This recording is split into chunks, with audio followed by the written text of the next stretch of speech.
Hello, welcome to digital classes. आज के video के अंदर हम डिस्कस करेंगे basic building blocks in Lisp. Lisp का बेसिक बिल्डिंग ब्लॉक्स क्या होता है, मतलब बेसिक स्ट्रक्चर क्या होती है, डेटा स्ट्रक्चर के बारे में हम डिस्कस करेंगे इसकी। इसके अंदर बिल्डिंग ब्लॉक्स को 3 कैटेगरीज में डिवाइड किया गया है, एटम्स, लिस्ट और स्ट्रिंग्स में। सबसे पहले डिस्कस करते हैं एटम्स के बारे में।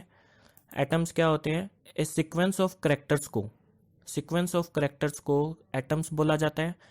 ये करेक्टर्स नंबर्स की फॉर्म में भी हो सकते हैं, ओनली अल्फ़ाबेट्स भी हो सकते हैं और अल्फ़ाबेट्स प्लस सिंबल्स भी हो सकते हैं। अगर किसी नंबर ऑफ करेक्टर्स को सीक्वेंस में लिख दिया जाता है तो उन्हें एटम्स बोला जाता है। तो ये सबसे बेसिक बिल्डिंग ब्लॉक होता है लिस्प प्रोग्रामिंग लैंग्वेज के अंदर। सेकंड आता है लिस्ट।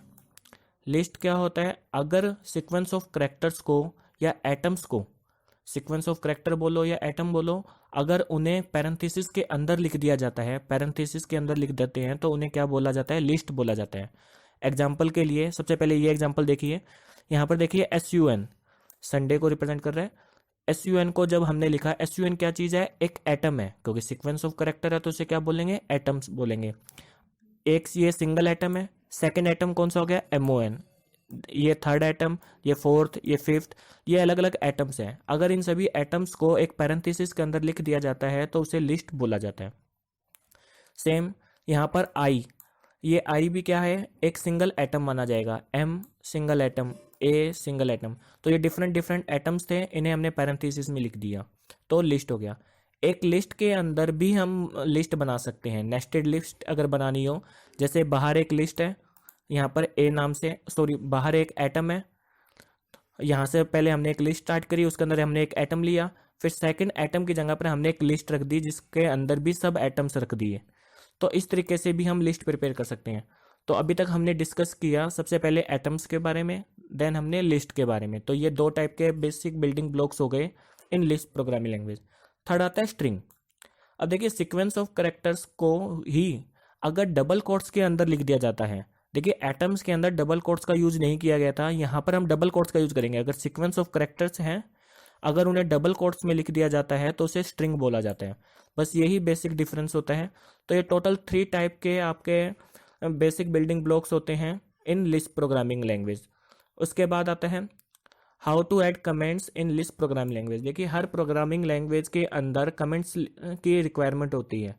कमेंट्स किस लिए लिखा जाता है? जब भी हम कोई एक बड़े प्रोजेक्ट पे काम करते हैं तो जो भी हमने एक प्रोग्राम लिखा, उस प्रोग्राम के बारे में बेसिक सा इंट्रोडक्शन या बेसिक सा ब्रीफ लिखना, ताकि इन फ्यूचर अगर उस प्रोग्राम को देखें तो उसके बारे में हमें कुछ इन्फॉर्मेशन मिल सके, वो हम कमेंट के अंदर लिखते हैं।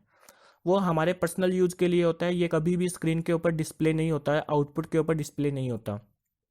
हर लैंग्वेज में लिखने का जो मेथड होता है वो अलग अलग होता है। जैसे यहाँ पर अगर हमने लिस्ट प्रोग्रामिंग लैंग्वेज कमेंट लिखना है तो क्या करेंगे? देखिए, सेमी कॉलम लगाओ, सेमी कॉलम के बाद में आपने अपना कमेंट लिख देना है। तो जैसे ही स्क्रीन के ऊपर इसको प्रिंट करेंगे, मतलब इसका आउटपुट चेक करेंगे, तो हमारे स्क्रीन के ऊपर ये शो नहीं होगा। और लिस्ट प्रोग्रामिंग लैंग्वेज के अंदर अगर हमने कुछ भी स्क्रीन के ऊपर डिस्प्ले करवाना होता है, प्रिंट करवाना होता है स्क्रीन के ऊपर, तो हम राइट लाइन का यूज करते हैं। राइट लाइन नाम का एक फंक्शन होता है, इसके थ्रू हम क्या कर सकते हैं? स्क्रीन के ऊपर कुछ भी आउटपुट डिस्प्ले कर सकते हैं।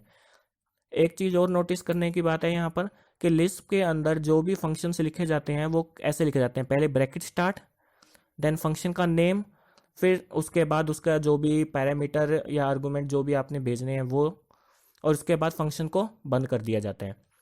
तो इस तरीके से फंक्शन लिखा जाता है। तो राइट लाइन ये जो फंक्शन है ये क्या करेगा? स्क्रीन के ऊपर हेलो वर्ड प्रिंट कर देगा। फंक्शन लिखने का ये मेथड है। हेलो, राइट लाइन के बाद पैरेंथेसिस नहीं आएगा, राइट लाइन से पहले पैरेंथेसिस आएगा, और ये क्या है? एज ए कमेंट यूज होगा। मैं आपको इस प्रोग्राम को स्क्रीन के ऊपर रन करके दिखा देता हूँ। ऑनलाइन मेरे पास एक है, उसके थ्रू हम रन कर लेते हैं। मैं इस कोड को कॉपी कर लेता हूँ ब्राउजर पे जाकर, यहाँ पर हम इसको ऑनलाइन इस प्रोग्राम को रन करके देख लेते हैं। देखिए, मैंने दोनों लाइनें लिख दी हैं। राइट लाइन के अंदर हेलो वर्ड लिख दिया, नीचे मैंने कमेंट लिख दिया। जैसे ही मैं इसको एग्जीक्यूट करूंगा,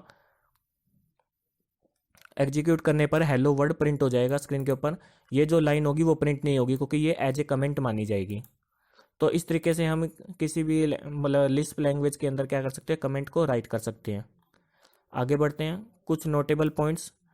the basic numeric operators in Lisp are, मतलब ये कुछ ऑपरेटर्स हैं जो हम अदर लैंग्वेज में भी यूज़ करते हैं, अर्थमेटिक ऑपरेटर्स बोलते हैं इन्हें, तो ये लिस्प के अंदर भी एज इट इज़ यूज होते हैं।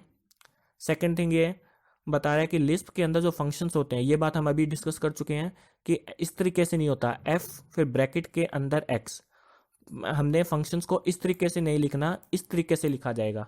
पहले ब्रैकेट स्टार्ट होगा, फिर फंक्शन का नेम आएगा, फिर फंक्शन के अंदर के जो भी आपने पैरामीटर्स भेजने हैं वो उसके अंदर आएंगे। जैसे कि अभी हमने यहाँ पर किया, ऊपर देखिए कि पहले हमने पैरेंथेसिस लगाया, फिर फंक्शन का नेम लिखा, फिर उसके बाद आगे काम किया। तो इस तरीके से लिखा जाता है, यही यहाँ पर लिखा हुआ है। इसके अलावा Lisp expression are case insensitive, case insensitive है। देखिए अब बाकी जो लैंग्वेजेज अभी तक हमने पढ़ी है, जैसे बेसिक लैंग्वेज, जैसे सी पढ़ते हैं हम, सी प्लस प्लस पढ़ते हैं, PHP, जावा, ये के सारी की सारी केस सेंसिटिव होती है। लिस्प जो लैंग्वेज होती है वो केस इनसेंसिटिव है, मतलब आपने कोस 45 लिखा या कैपिटल में कोस 45 लिखा, अपर केस यूज किया चाहे लोअर केस यूज किया, ये दोनों सेम माने जाते हैं। यहाँ पर प्रॉब्लम नहीं है, आप कैपिटल ए यूज करो चाहे स्मॉल ए यूज करो, दोनों सेम ही माने जाएंगे। तो ये कुछ नोटेबल पॉइंट्स थे लिस्प प्रोग्रामिंग लैंग्वेज के। इसके बाद आता है naming convention in Lisp. Naming convention का मतलब कि नेमिंग कैसे करनी है, ये सेम मेथड जो हम सी प्लस प्लस में या अदर लैंग्वेज में यूज करते हैं, वो ही कन्वेंशन यहाँ यूज होता है। क्या रूल यूज होता है कि हमारा जो नेम होता है वो अल्फा न्यूमेरिक होना चाहिए। Naming symbol are consist of any of the alphanumeric characters, alphanumeric character होना चाहिए, मतलब अल्फाबेट्स भी होने चाहिए, नंबर्स भी होने चाहिए। Other than white space, white space नहीं होना चाहिए, मतलब स्पेस नहीं देना हमने। हमने ओपनिंग या क्लोजिंग पैरेंथेसिस का, मतलब हमने स्पेशल सिंबल्स का यूज नहीं करना, double quote, single quotes, backslash, comma, colon, इन सब का यूज नहीं करना कभी भी नेमिंग के लिए। To use this character in a name you need to escape character this, अगर आप करना ही चाहते हैं तो यहाँ पर एक फैसिलिटी मिलती है लिस्प के अंदर, आप क्या कर सकते हो, एस्केप करेक्टर का यूज करते हुए नेमिंग के अंदर इनका यूज किया जा सकता है। A name can have digits, names के अंदर डिजिट्स तो हो सकती है, न्यूमेरिक तो हो सकता है, लेकिन ओनली डिजिट्स वाला नेम एक्सेप्टेबल नहीं है, क्योंकि ओनली डिजिट वाला अगर हम नेम बनाएंगे तो उसे एज ए नंबर काउंट कर लेगा, न कि नेम काउंट करेगा। तो अल्फा न्यूमेरिक नेम ही यूज करना होता है लिस्प प्रोग्रामिंग लैंग्वेज के अंदर। तो ये नेमिंग कन्वेंशन हो गया लिस्प का। Next is use of single quotation mark. अब देखिए सिंगल कोट्स का क्या यूज होता है लिस्प के अंदर, इसको हम एक एग्जांपल के साथ समझते हैं। इस एग्जांपल को देखिए, यहाँ पर हमने क्या लिखा है, पहले राइट लाइन लिखा, राइट लाइन के अंदर तो हमने स्क्रीन के ऊपर जो भी प्रिंट कराना होता है वो लिखा जाता है। तो मैंने ऐसे ही कुछ मैसेज प्रिंट कर दिया, क्या message, below single quotes use, कि यहाँ पर हमने सिंगल कोट्स का यूज किया है, ये मैसेज है, इसको ना भी कराओ तो कोई बड़ी बात नहीं है। फिर यहाँ पर ऐसे ही राइट लाइन के अंदर मैंने एक ब्लैंक दिया हुआ है, राइट लाइन के अंदर फिर वापस लिखा हुआ है सिंगल कोट्स का यूज नहीं किया। मेन चीज़ है देखने की, वो ये देखिए, एक ये चीज़ देखिए, यहाँ पर क्या है, राइट लिखा।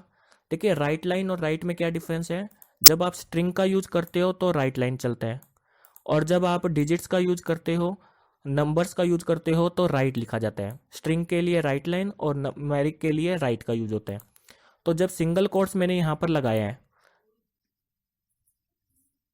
सिंगल कोट्स लगाने का मतलब क्या है कि सिंगल कोट्स लगाने से क्या होगा, जस्ट सेकेंड, कि ये क्या करेगा, ये 2 जो 3 है उसको एज इट इज प्रिंट कर देगा। 2 मतलब मल्टीप्लाई का सिंबल, देन 2 देन 3, इसको स्क्रीन के ऊपर एज इट इज प्रिंट कर देगा। लेकिन अगर मैंने सिंगल कोट्स नहीं लगाया तो उसको ये फंक्शन मान के चलेगा, क्योंकि हमने पढ़ा कि फंक्शन क्या होता है, पहले ब्रैकेट लगा दे, फिर उसके अंदर अगर हम ऐसे आर्गूमेंट पास करते हैं तो उसको फंक्शंस बोला जाता है। तो ये हमारे को एज ए क्या करेगा, फंक्शन काउंट करके चलेगा। तो इसका जो आउटपुट आएगा वो एज इट इज आएगा, ऊपर वाली लाइन का आउटपुट सेम आएगा। क्या आएगा, देखिए यहाँ पर पहले तो जो मैसेज था वो मैसेज स्क्रीन पे प्रिंट हो जाएगा। सॉरी, ये मैसेज यहाँ पर गलत लिखा हुआ है, आपका मैसेज क्या आएगा, बिलो सिंगल कोटेड यूज, तो यहाँ पर ये मैसेज आएगा, ये गलत है।